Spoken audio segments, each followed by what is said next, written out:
asik nyapu tuh Bu. Ya wes kita bersihkan wong kalau ada tamu nanti biar nggak malu Bu tempatnya kotor. Ngomong-ngomong si Laura bangun belum Bu? Biasanya belum Pak, Jam segini belum? Iya. Lah ini dia. Halo Laura cantik. Tumben kamu pagi ini udah rapi yuk.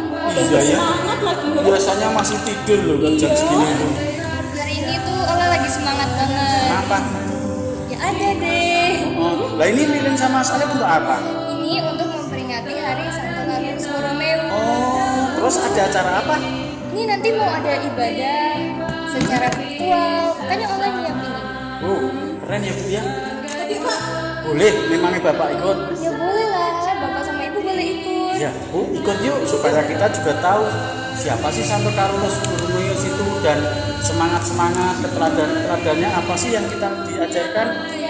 Boleh ya? Boleh? Oke, berarti kita bisa bertiga? Iyalah pasti.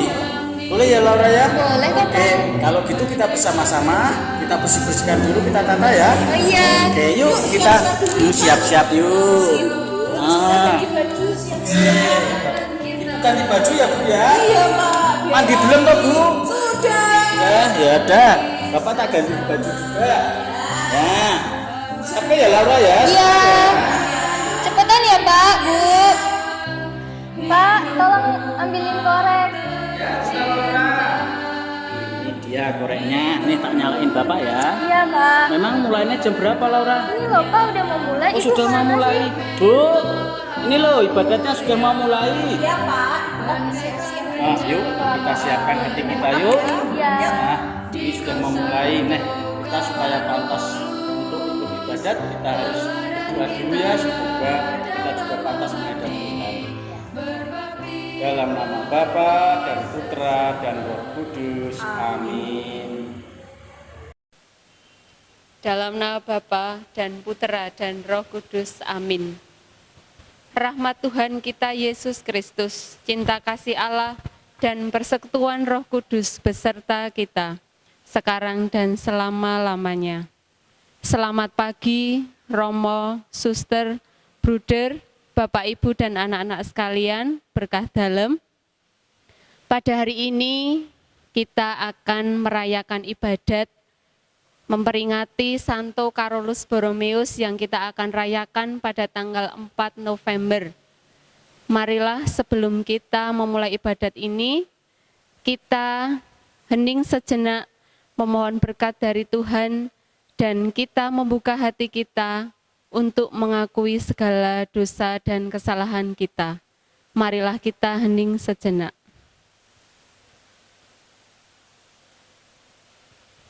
Allah yang berbelas kasih, aku sungguh menyesal bahwa aku berdosa, jahat, dan kurang berbaik hati. Aku telah berdosa melawan Dikau dan tidak mencintai Engkau dengan segenap hati. Aku mau memperbaiki diri dan hidup lebih sesuai dengan kehendak-Mu. Ampunilah dosaku dan kuatkanlah aku. Tuhan, kasihanilah kami. Tuhan, kasihanilah kami. Kristus, kasihanilah kami. Kristus, kasihanilah kami. Tuhan, kasihanilah kami. Tuhan, kasihanilah kami. Marilah kita berdoa. Allah yang Maha Pengasih, melalui Yesus Kristus Putra-Mu, Engkau telah membuka hati kami untuk melihat kasih setia-Mu.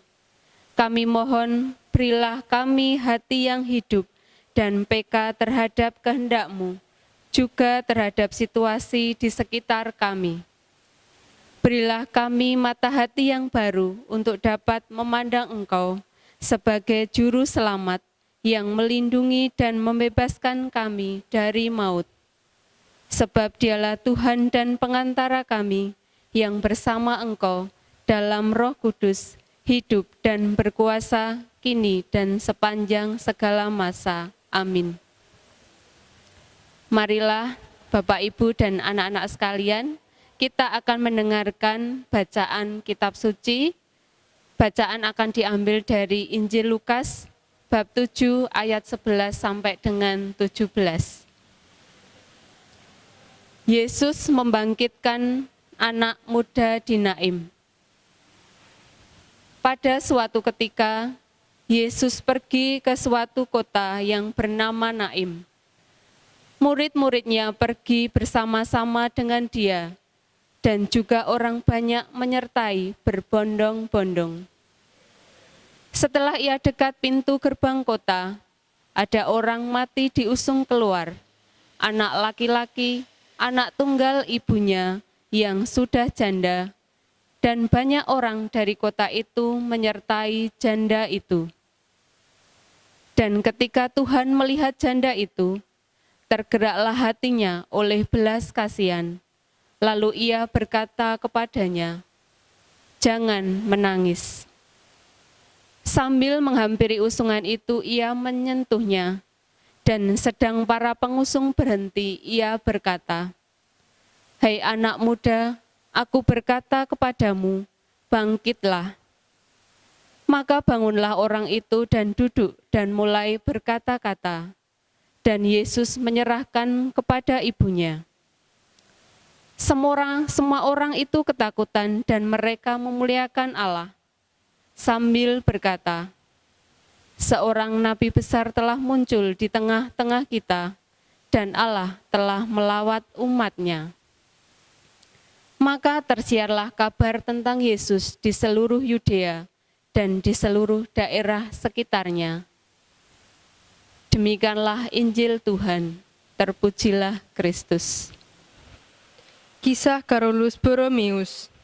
Carolus Borromeus lahir di Rocca de Arona, tepi Danau Maggiore, pada tanggal 2 Oktober 1538. Ia adalah putra kedua dari Ghiberto Borromeo dan Margarita de Medici, saudari Pius keempat. Di kemudian hari, ia menjadi kardinal dan uskup agung Milano, serta tokoh utama usaha karyanya, usaha pembaruan Tridentine. Dari seluruh kisah kehidupannya dan karyanya dapat dikatakan bahwa Carolus sudah ditentukan Tuhan sejak lahirnya untuk menjadi pelayan Allah bagi kemajuan gerejanya. Kurang lebih 40 tahun setelah meletusnya reformasi Protestan, Tuhan mengembarakan Carolus Borromeus untuk membantu Paus dalam usahanya menangkal segala sepak terjang para penganut Protestan. Dalam usia yang masih sangat muda, Carolus diangkat menjadi kardinal oleh pamannya Paus Pius keempat. Ia menjabat sebagai sekretaris negara dan menjadi orang terkuat di Kuria Roma. Ia tekun belajar hingga larut malam. Setelah kakaknya meninggal mendadak, ia memutuskan mengikuti suatu retret khusus. Kemudian, ia menjadi imam dan mulai hidup sangat sederhana. Sehari-hari ia berdoa berjam-jam dan menjalani mati raga keras. Kekayaannya dibagi-bagikan kepada orang-orang miskin, jumlah pelayannya diperkecil, dan banyak dana yang disisihkan untuk memberikan beasiswa. Ia dikenal sebagai salah seorang pemeran utama Konsili Trente, bahkan keberhasilan konsili itu merupakan hasil jerih payahnya. Ia berusaha keras meneruskan Konsili Trente dan mendesak agar keputusan-keputusan konsili itu dilaksanakan. Dalam hubungan itu, ia meminta agar Paus dibebaskan dari tugasnya di Kuria Roma untuk memperbarui keuskupannya, Keuskupan Milano. Meskipun masih muda belia, Carolus sangat menyadari kebutuhan utamanya pada zaman itu. Di masa itu, hidup keagamaan amat parah. Banyak anak-anak tidak mengenal Tuhan, bahkan membuat tanda salib saja pun tidak bisa. Gereja-gereja sepi dari kunjungan umat, bahkan ada gereja yang diubah menjadi toko atau bangsal pesta. Para imam tidak bisa berkhotbah karena tak terdidik baik dalam hal pewartaan iman. Carolus mengambil bagian dalam sidang-sidang terakhir Konsili Trente yang membahas pembaharuan gereja. Lalu ia memulai bekerja sekuat tenaga untuk memperbarui keuskupannya. Mula-mula ia menegaskan agar staf keuskupan menghayati suatu corak hidup yang lebih mencerminkan status mereka sebagai rohaniwan. Ia sendiri memberi teladan serta bersemangat berdoa, rajin mengaku dosa, berpuasa, dan hidup sederhana.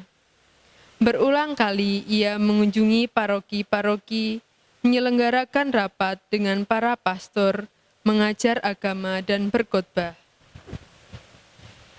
Pada tahap awal, usahanya hampir kandas karena ia tidak bisa berbicara dengan lancar.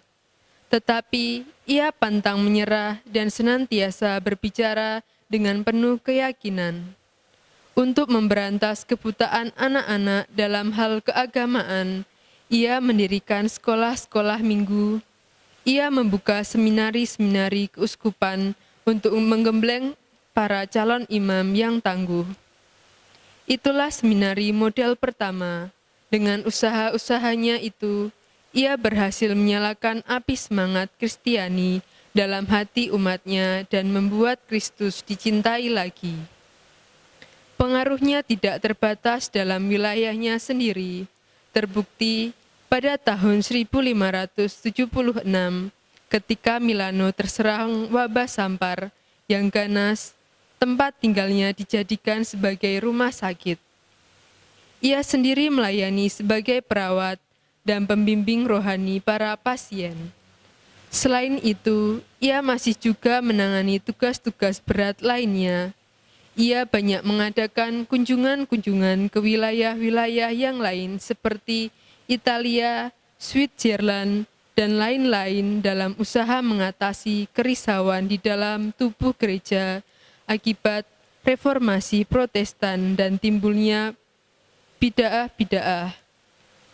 Ia berusaha memekarkan kembali kehidupan menggereja di daerah-daerah yang telah lemah semangat imannya.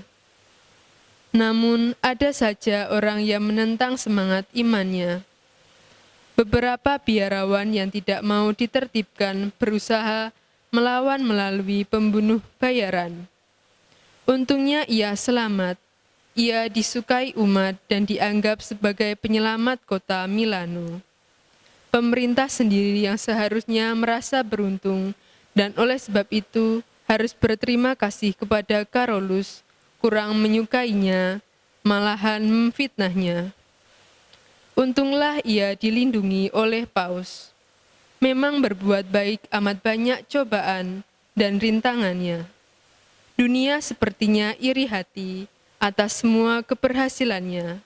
Namun, iman dan ketabahannya tetap membuat Carolus berdiri tegak dalam prinsipnya. Pekerjaan berat ditambah penderitaan-penderitaan tersebut merongrong kesehatannya. Ia wafat di Milano pada tanggal 3 November 1584. Demikianlah kisah singkat tentang Santo Carolus Borromeus. Anak-anak yang terkasih, setelah kita mendengarkan kisah hidup Santo Carolus dan bacaan Injil tentang pemuda Naim, patutlah kita bersyukur kepada Tuhan bahwa Santo Carolus sebagai pelindung para suster juga sebagai pelindung sekolah kita Yayasan Tarakanita. Tema yang diambil dari ibadat syukur ini adalah dengan semangat Santo Carolus, kita bangun kekuatan di masa pandemi COVID-19. Kita diajak untuk merenungkan bagaimana pandemi COVID-19 ini dan sudah hampir 1 tahun kita merasa bahwa pandemi ini masih berlangsung dan kita juga melihat bahwa banyak orang yang menderita di sekitar kita. Nah, Bagaimana kita sebagai pelajar? Apa kita hanya diam saja melihat hal ini? Marilah kita bersama-sama untuk melihat semangat Santo Carolus dengan melihat lingkungan sekitar kita, kita wujudkan sikap hidup konkret kita di sekitar kita, misalnya dengan berbagi, membantu orang tua di rumah, kemudian kalau sekarang ini zamannya ada demo-demo di daerah kita masing-masing, harapannya kita bisa menjaga diri kita, jangan sampai kita hanya ikut-ikutan saja. Dan di masa ini kita pun juga diajak untuk berdaya juang, membangun semangat di dalam diri kita, supaya kita bisa semakin terus bersemangat dalam menjalani kehidupan kita, terutama kita sebagai pelajar. Baiklah anak-anak, kita juga patutnya sungguh bersyukur sampai pada saat ini kita masih diberikan rahmat kesehatan sampai sekarang ini. Dan untuk membangun semangat kita, untuk membangun semangat Santo Carolus di dalam diri kita, Suster akan mengucapkan kata-kata semangat dari Santo Carolus sendiri. Satu hati, satu semangat, Santo Carolus, yes. Marilah kita dengan semangat Santo Carolus untuk semakin hidup sederhana, hidup rendah hati, dan hidup selalu dengan perjuangan. Terima kasih. Marilah kita menyampaikan doa-doa permohonan kita kepada Allah dengan perantaraan Yesus Kristus. Bagi gerejamu yang kudus, Bapa yang Maha Pengasih, kami berdoa untuk gereja Allah yang kudus. Semoga gerejamu menjadi tanda kasih, perdamaian, dan persaudaraan sejati bagi umat manusia.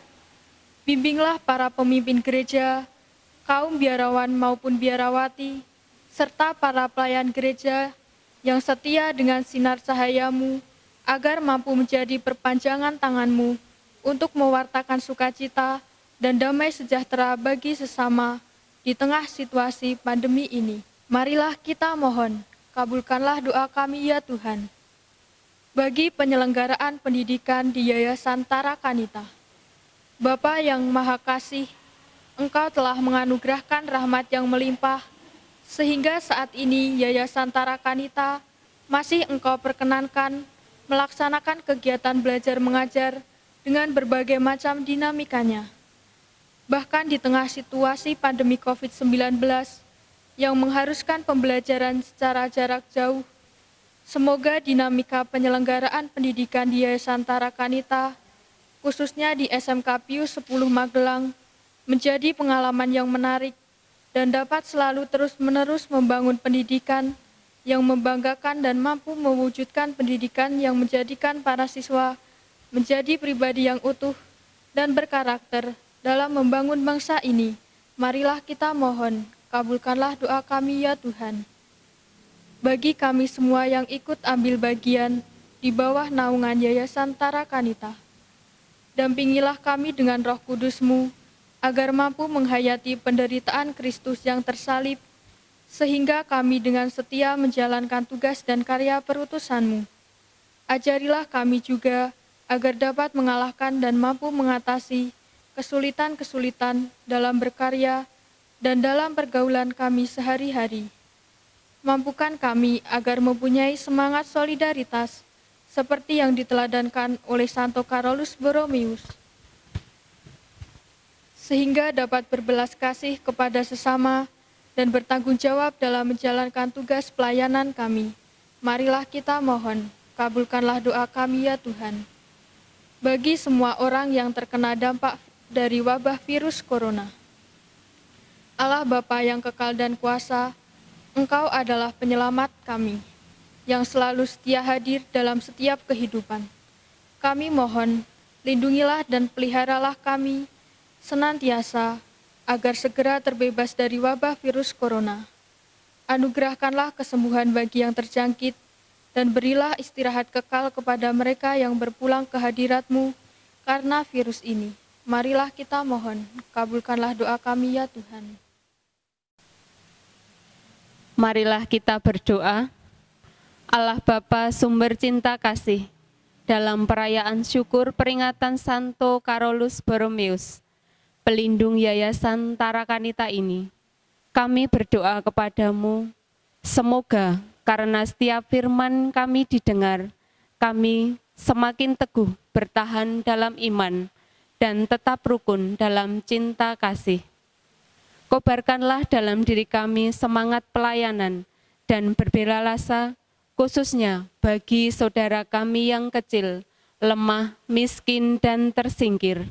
Serta kami mohon perlindungan dan penyertaan-Mu agar kami semua dapat terhindar dari pandemi COVID-19 ini. Demi Kristus Tuhan dan pengantara kami. Romo, suster, bruder, Bapak, Ibu, dan anak-anak sekalian, marilah kita akhiri ibadat syukur ini dengan memohon berkat dari Tuhan. Tuhan beserta kita, sekarang dan selama-lamanya. Semoga Allah Bapa menguatkan, mendampingi, dan memberkati kita yang turut serta ambil bagian dalam ibadat ini dengan berkat-Nya. Demi nama Bapa dan Putra dan Roh Kudus. Amin. Dengan demikian ibadat syukur kita telah selesai. Marilah kita hidup dalam damai dan belas kasih Tuhan. Amin.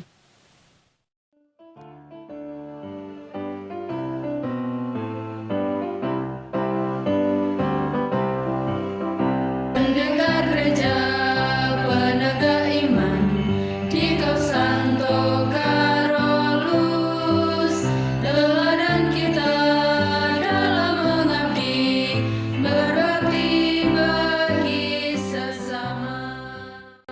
Bu, Laura, nah setelah kita mengikuti ibadat ini, Bapak semakin tahu siapa Santo Carolus Borromeus dan ketelatenan-ketelatenannya, semangatnya, spiritualitasnya sungguh luar biasa. Ya betul ya Bu ya. Iya Pak, apalagi solidaritasnya mau membantu sesama yang sakit, rela merelakan dirinya itu Pak. Dan yang jelas beliau itu rendah hati ya. Nah Laura, maka kita harus meneladani sikap hidupnya dalam kehidupan kita sehari-hari. Iya, itu Bapak sama Ibu tahu banget atau tetangganya kita nggak? Yang sebelah ini ya, apa gimana? Kasihan tahu dia kan biasanya jualan Beri ya. ya. Nah, cuman semenjak pandemi ini dia tuh udah nggak pernah jualan. Terus gimana dia udah makannya aja? Makanya Laura kalau berbagi sedikit sama Laura buat Banato, boleh nggak? Boleh ya Pak ya. Boleh ya Bu ya, mau boleh. Wah, Bapak jadi bangga deh sama kamu. Luar biasa, kamu ternyata punya sikap solidaritas yang tinggi. Ya Bu ya. Anak siapa dulu dong? Itulah. Anak Bapak juga. Gimana Laura? Sekarang? Ya, jadi Laura mau siap-siap dulu buat dibagi kelompok. Oke, apapun yang kamu lakukan, kalau itu untuk berbagi kepada sesama, tentu Bapak sama Ibu mendukung penuh. Ya, semangat ya Laura ya. Semangat ya. Iya, kalau gitu kamu ke tangga ambil Oke Bu, yuk. Oke Laura, kamu bisa ambil uang untuk belikan apa yang dibutuhkan oleh Mbak Nato ya. Kita sama Bapak mau beres-beres ini. Yuk, mari Bu, yuk kita bersihkan yuk Bu, yuk.